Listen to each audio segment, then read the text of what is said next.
Hi everyone, my name is Danil Zburivsky. I'm from Pythian group, and today we're going to talk a bit about security around MySQL. But before we start, I would like to give a credit to my colleague at Pythian, Senior Wayne, who actually was supposed to do this talk, but unfortunately he couldn't come, and here am I. And we'll start. So a couple of words about where I work, about Pythian. So we are a recognized leader in the remote database administration and support. We support a lot of MySQL, Oracle, and Microsoft SQL environments for clients all over the world. So there are about 150 multinational international companies like Forbes, Expo, Western Union, which we help them to maintain their databases and IT environments. We provide 24/7 support for critical systems, and also we do system administration and projects as well. So,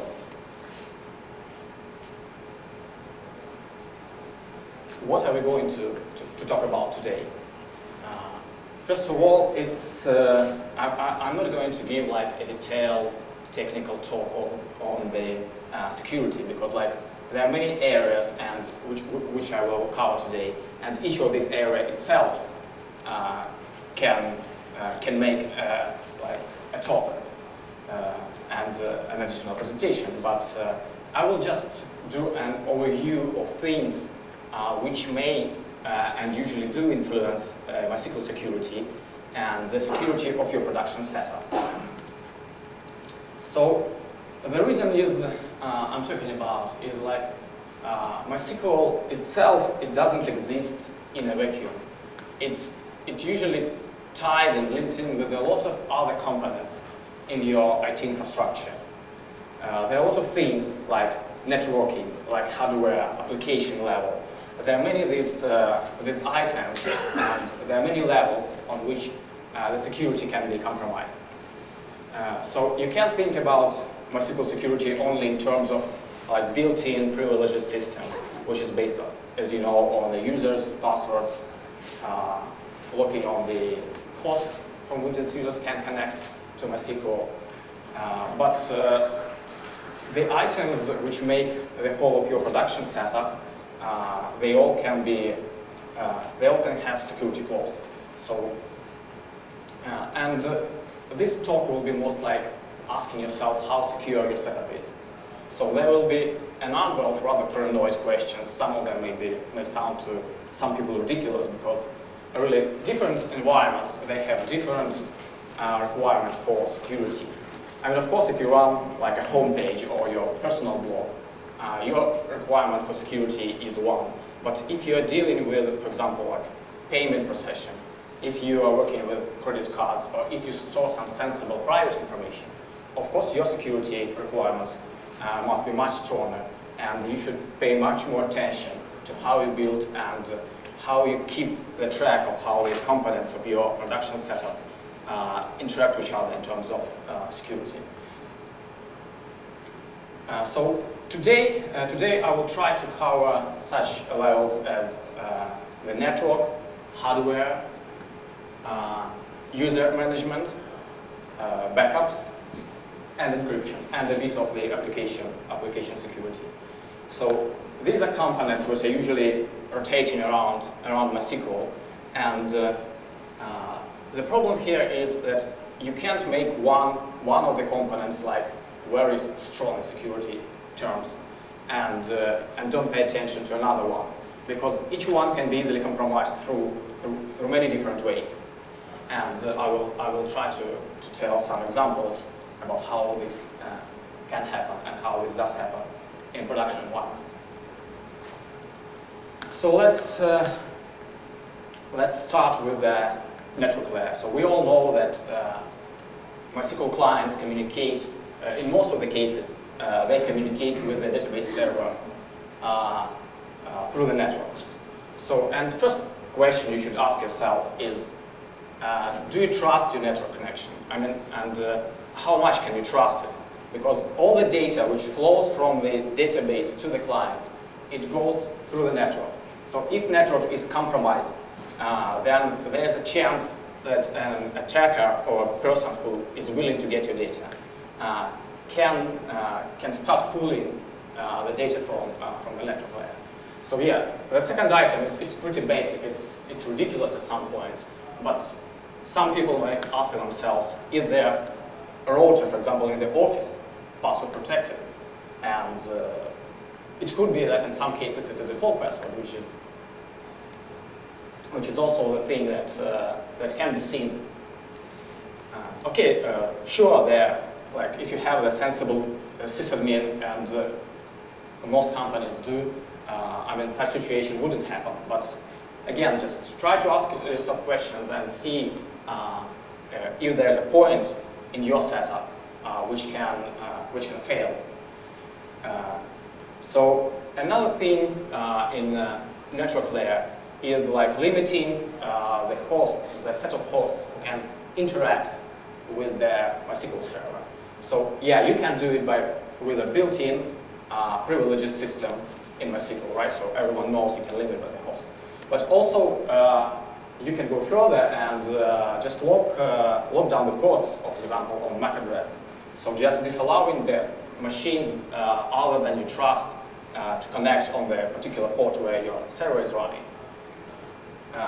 So the reason is the network layer is so important in terms of security is that, as I told earlier, it's quite easy to start dumping the data once you get in the network. If your data flow is not encrypted, and if you have a chance to get in, it's pretty easy. And the last point, actually, I would like to tell a short example. I mean, I'm a MySQL DBA. I'm not a security professional or an SA. So most of the things I'm looking at from the MySQL DBA point of view. And I always thought that all this hacking stuff, like breaking into networks and trying to steal passwords, I always thought that it's very complex from technical point of view, and that you have to read tons of books and manuals to start doing this. But in fact, it turns out it's pretty easy. I mean, on the most of the setups which do not take the security seriously, it's as easy as just, for example, RP poisoning. You can Google, and the first link you will have RP poisoning tutorial. It takes about downloading a couple of small utilities, which you install on your notebook, and you can start using them. There's nothing complex from the technical point of view. So, for example, the RP poisoning lets you do the man-in-the-middle attack in the network. For example, at home, I set up the laptop, and I have the Wi-Fi router. It's password protected. It's fine. But it's very easy to fool, for example, a victim machine and tell that tell it to redirect all the traffic through my laptop. So it's very easy. You have even the graphical GUI interface for the thing. So you see just packets coming through your laptop, and you can analyze them, and you can sniff for passwords. It took me 30 minutes, and I had stolen my wife's Twitter account when she was connecting from her phone. I mean, yeah, there's SSL connection, right? But on her Twitter account, it was not turned on by default. So I'm trying to make a point that it's really easy, and on this level, of course. I mean, if a company takes security seriously and follows all these rules and tries to monitor how things work, this is most unlikely to happen. But ask yourself, I mean, is it possible to do, for example, in your office when a visitor comes, and can he break in and do the man-in-the-middle attack and start dumping your traffic? So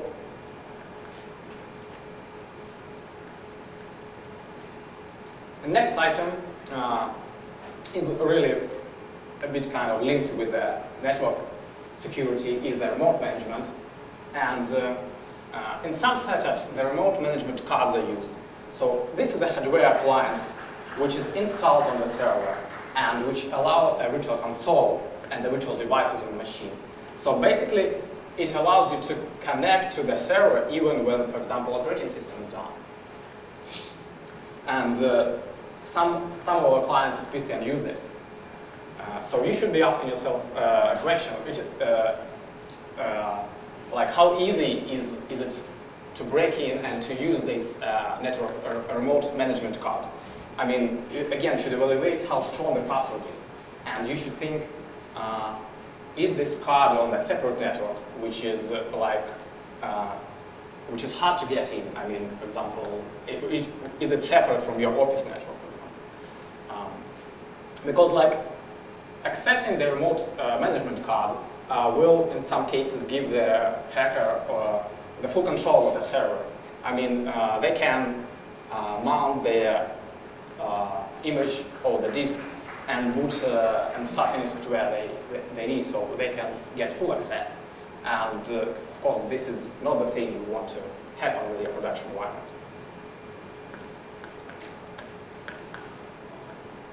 So moving on, and we're talking about hardware level. Hardware level, and also about, like, it's not appliances, it's appliances and, for example, the physical access. Again, you may find this question a bit strange, but ask yourself, for example, if you have the servers in the office, and sometimes it's the fact, or the machine that holds the data that you're worried about in the office, ask yourself, is the room locked?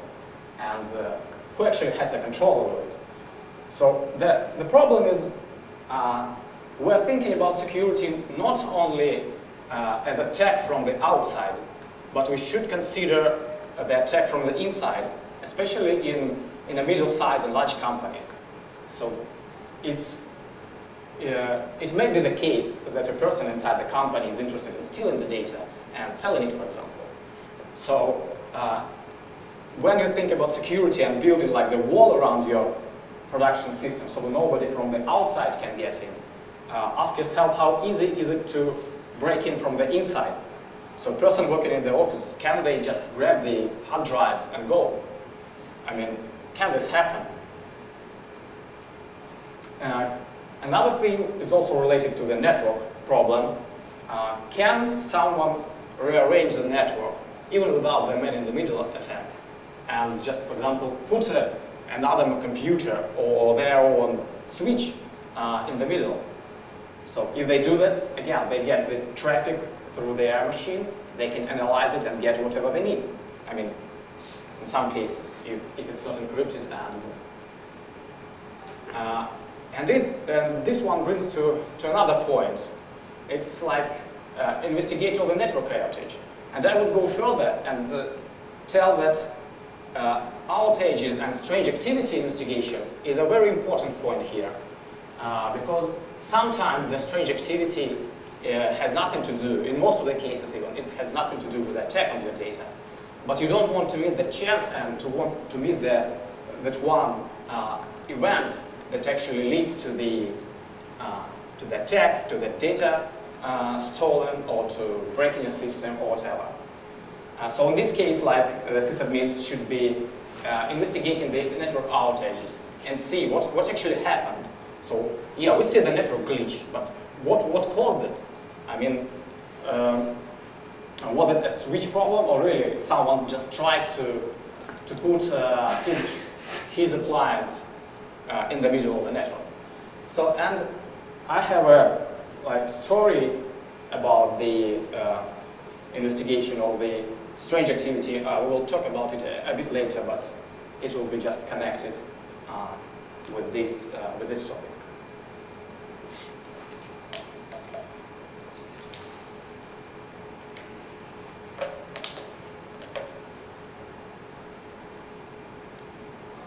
So user accounts. In this case, I'm talking about not about the MySQL user accounts, but the operating system level accounts. So if you are the SA, or you are the just technical guy who does both MySQL administration and SA, you should always have the clear picture of what accounts are on your system and what can they do. I mean, this will save you time and may prevent serious incidents when you really have this like a map of what what account exists, what privileges do they have, and what are they allowed to do. Especially if you are not the only one managing the system, and in most cases you are not the only one. Ask yourself, do you know what users have the root privileges or sudo access? And can they copy the data whenever they need, run the TCP dumps to listen to the MySQL traffic? Or can they do memory dumps to extract the encryption keys? And again, here we can see how the different components, in terms of security, how they rely on each other. For example, if you use encryption, we will talk about a bit later, and think that your data is protected with encryption, but you don't control the user accounts part or the network part, and someone steals the encryption keys, then your encryption doesn't make a lot of sense. I mean, in this case, you can't put too much security in one place and put nothing to another, because they are really easily violated and through each other, like in this example. Here's a small tips and solutions for the user accounts management. Again, it's not in deep and it's nothing really special, but some basic things you should go through and see if you can improve your setup and environments with that. So again, you should limit accounts to what they only need to do, and you need to do the periodical audit of the login history to see if there's any unusual situation which are not typical for people. For example, like copying a huge file, which usually doesn't happen. I mean, you should think about like why this happened and who's doing this. You can use the login tools like sudo, which actually sits between the keyboard and the program, which is a terminal, for example, and just records every keystroke done. I know you can log in, for example, with the sudo options, but if you start another session inside that, the only start session command will be logged, but not the further activities. With sudo, you will get everything, and even like the keystrokes in the V editor or whatever. Also, monitor and or maybe even kill, but kill is pretty extreme situation. Monitor and have an alert in your system when the long-running idle or long-running SSH session is detected. So just to investigate and see what's going on. For example, at Pythian we have the daily check, which shows if there are any long-running idle sessions on the machine. So we log in and check actually why. So in most cases, it's just someone was disconnected from the server, for example, due to the network problem or due to the VPN problem. But it may be that sometimes you will face a situation when it's not the case. Also, think that Linux privileges, for example, in some cases they're not sufficient, they're not enough.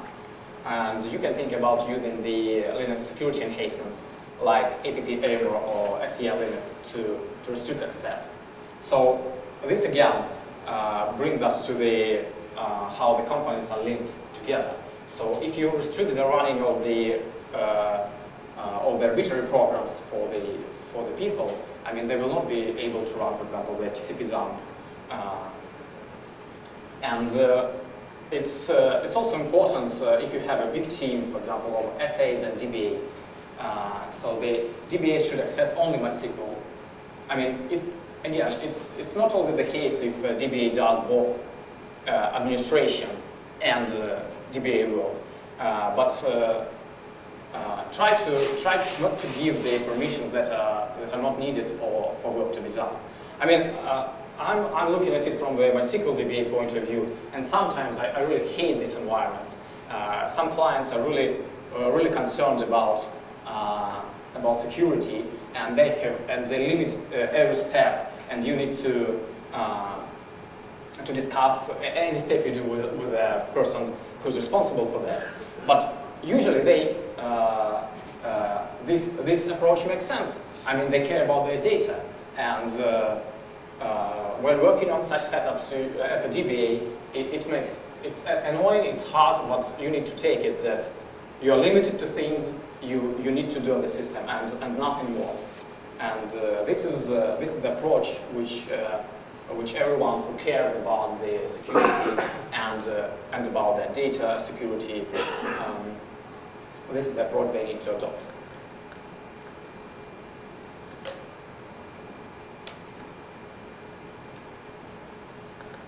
Another level and another component which is of course most always present on the production environments in the application server and application level. And you should be designing and developing the application with the security in mind. I mean, I have some basic examples, like when I see the application running in a debug mode and an error comes, for example, if it's a web application, I just see an error in the web browser. And sometimes the information which you don't want to display to the users is a real, I mean, like, for example, the path to the MySQL data directory or some other information. And it's not uncommon. I have seen it with different clients and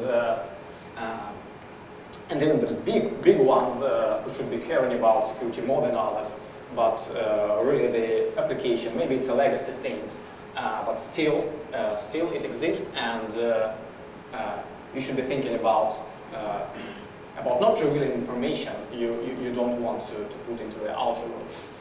And here I put a note about the SQL injection to tell a story which is related to the incident debugging and monitoring.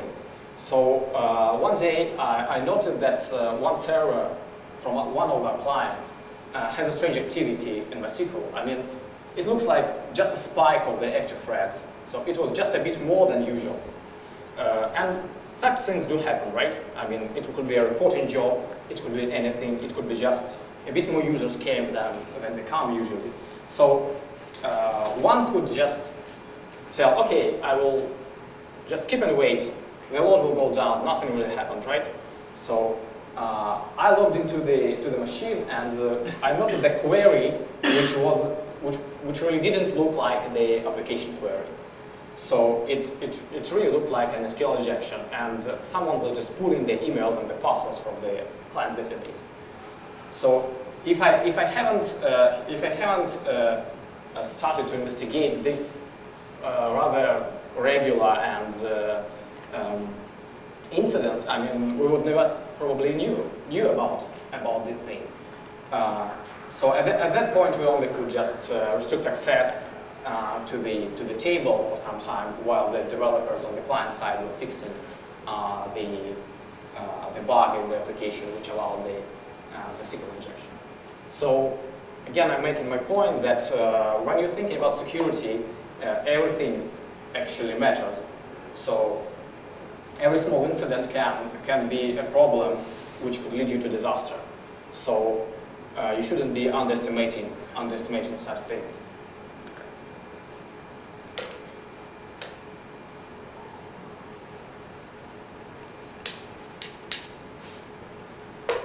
Backups.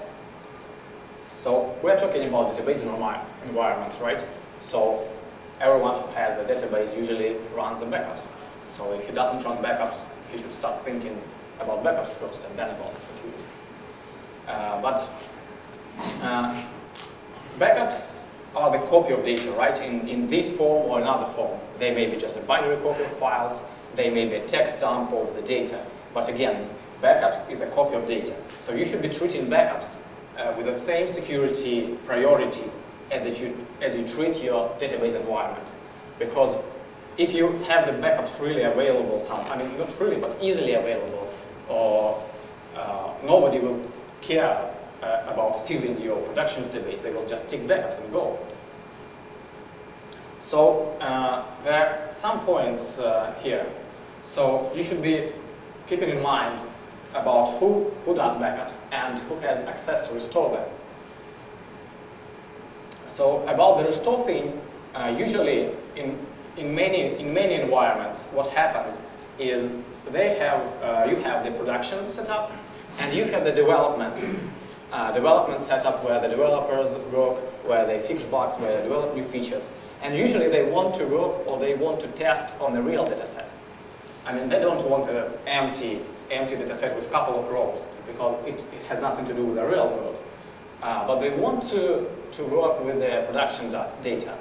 So what is usually done is that on some regular basis, the production dump or cold backup is copied to the development system, restored there, and developers start working there. But if you care about data in that database, and if you have some sensible data in that database, this is not an approach you should be adopting. I mean, you should have some additional steps before you can do that. Because, like, imagine that you have some address or telephone or emails in the production database, and you don't want developers to get them.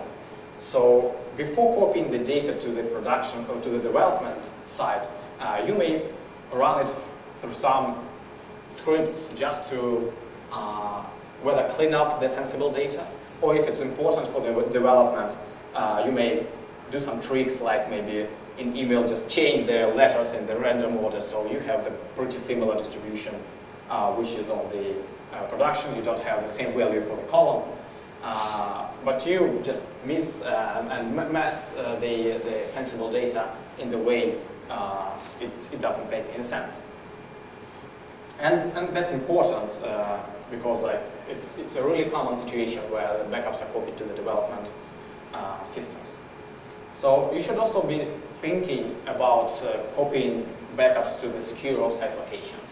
So if your data center or if you have a box in the office where things are, if it gets on fire and everything gets destroyed, you should be sure that you have the backups available somewhere else, and you should be thinking about how secure the place you are copying the backups to is. And again, as I told, the backups have all the data, and one of the approaches to keep it safe is to encrypt the data in the backups. So you can use a number of tools for this, but I just like you to ask yourself a question on when do you do the encryption in the backup. So is it done as a separate step? For example, do MySQL dump, encrypt, compress, or in this case, the data actually hits the disk unencrypted, and this is a potential security problem. The better way to do this is to just pipe the MySQL dump output to the compression tool, and then encryption tool, and then compress it. So in this case, you get the data on disk compressed already. So we're talking about encryption next.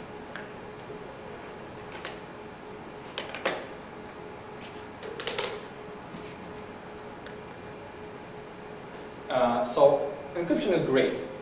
I mean, for people who care of not letting the information, important information, sensible information out, encryption is the obvious choice.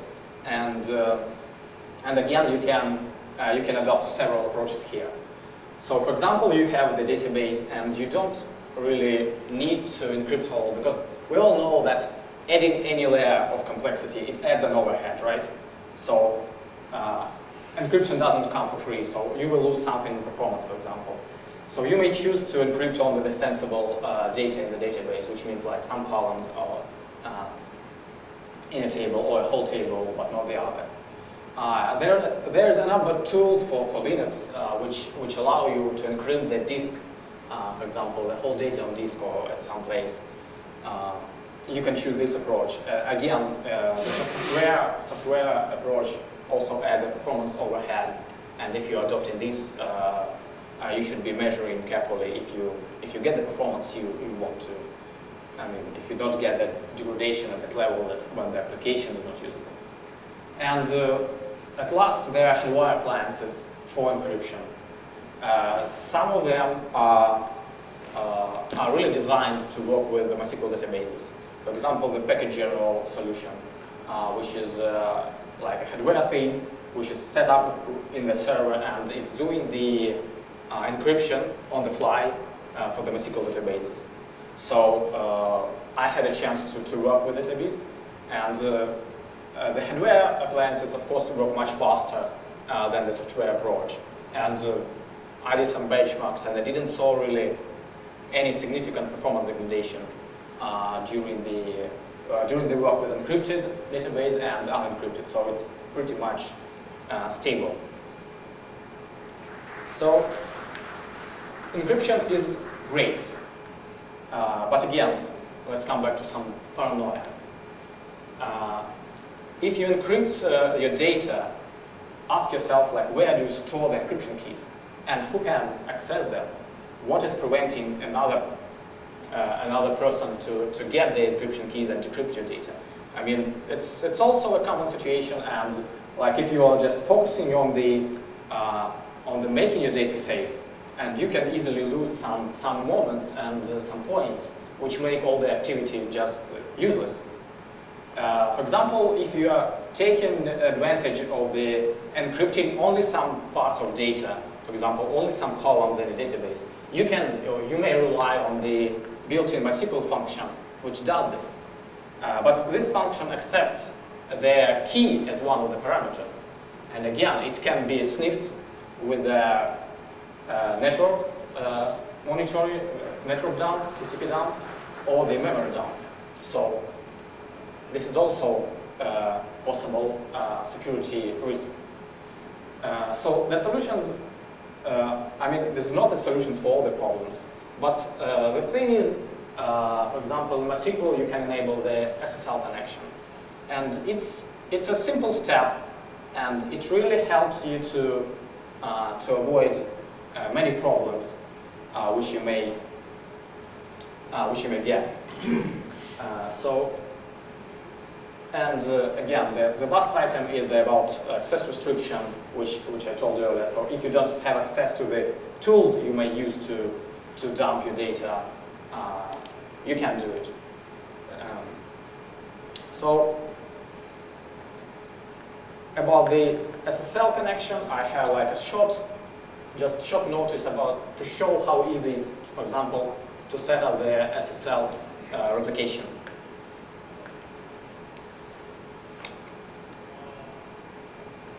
On the one part, we have the settings we need to do on the master. So we need to do the certificate. We need to do the CA certificate, the server public key, and the server private key. On the client side, in this case, this is the slave side. You need to have the same certificate, same CA certificate, and the set of public and the private keys. So on the master, you're creating the application user, and you're telling to require SSL connection. So in this case, slave will not work unless the secure connection is established. On the slave, you are enabling the usual options for the replication, and you are enabling the master SSL option. So it's not like a tutorial on the SSL connection, of course, but it's pretty easy, and these steps can save you a lot of time, and it really can prevent some serious issues in your security, about your security. So just encourage to set up the SSL connection between any clients who talk to MySQL database, and this of course makes a lot of things much more harder. I mean, like sniffing the data and other things. So again, being too paranoid on this, maybe it doesn't make sense. So you need to balance between how much effort you can put into setting up all the security things, and how much benefit are you getting from all this work.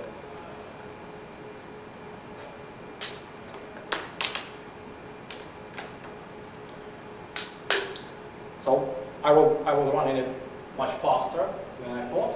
So it's basically all I have for this session.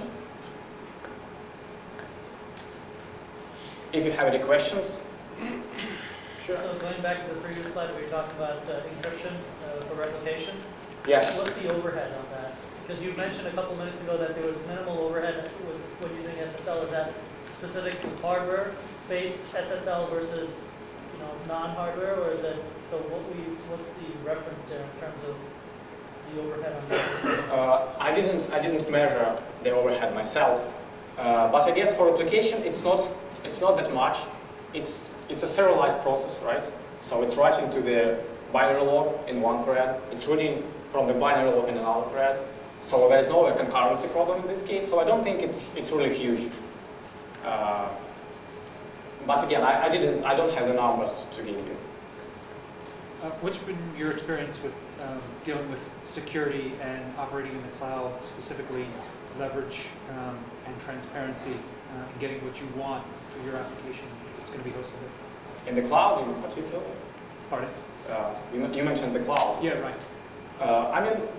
We have some clients working on the, for example, Amazon EC2, and really it's not something very different from a regular machine, for example. So you have the instance in the Amazon, and it runs, for example, the same Linux things. So the security rules for this, I would say, they would be pretty much the same as for the regular server. So I don't see any problems and any complexities related to this.